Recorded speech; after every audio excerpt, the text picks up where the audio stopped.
Hello, and welcome to Storytime with Creative Arts Theater Company, the City of Tampa's professional theater for young audiences. My name's Meg, and today we're going to be reading The Incredible Book-Eating Boy by Oliver Jeffers. Henry loved books, but not like you and I love books. No, not quite. Henry loved to eat books. It all began quite by mistake. One afternoon when he wasn't paying attention, he wasn't sure at first and tried eating a single word just to test. Next, he tried a whole sentence and then the whole page. Yes, Henry definitely liked them.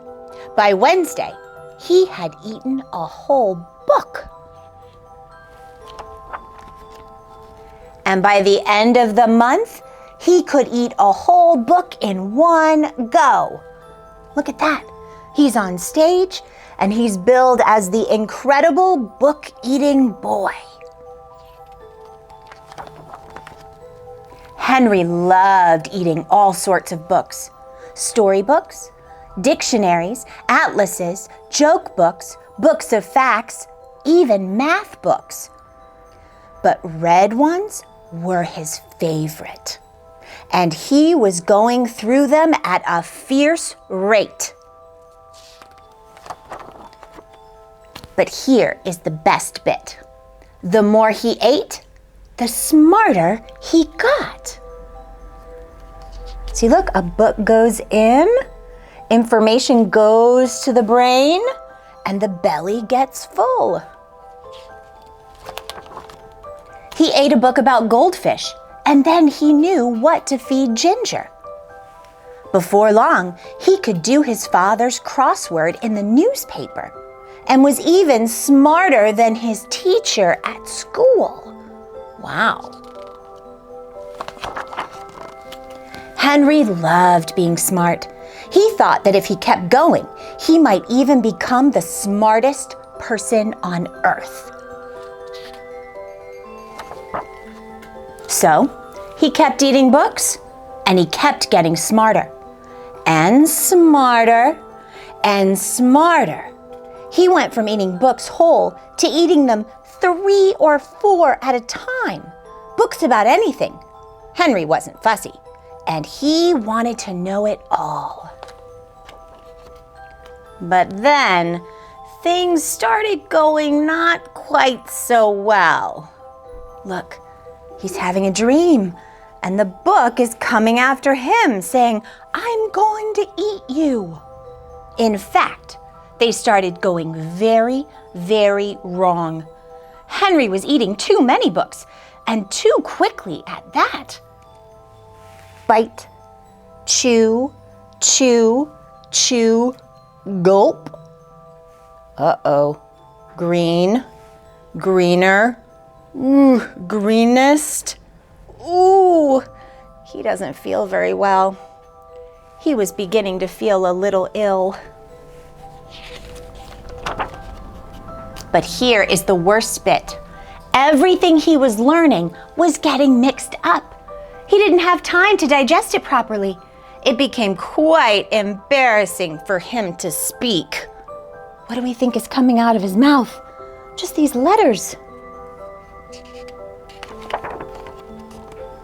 Suddenly, Henry didn't feel very smart at all.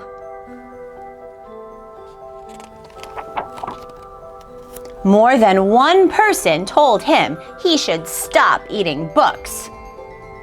"No more books," said his dad. "Your head and belly can't cope," said the doctor. "Besides, it means no one else can enjoy them," said the book.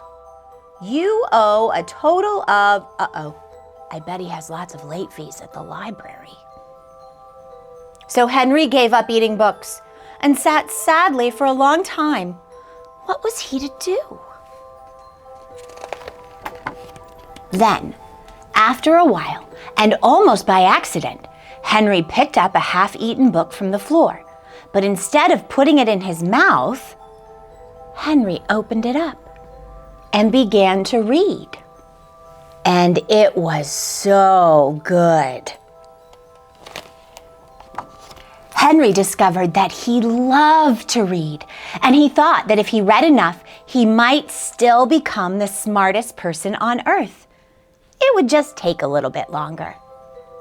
Now, Henry reads all the time, although every now and then, what's that? Looks like he took a bite out of this book. The end. So, do you think it was a good idea for Henry to eat the books? No, of course not. It made him feel very sick. He was right to read them. And Henry loved to read about anything. Do you have something that you love to read about? Great. Well, thank you so much for reading with me today. For more information about Creative Arts Theater Company, please visit us on the web at www.tampagov.net/theater. Join us again soon for another story time with Creative Arts. Bye.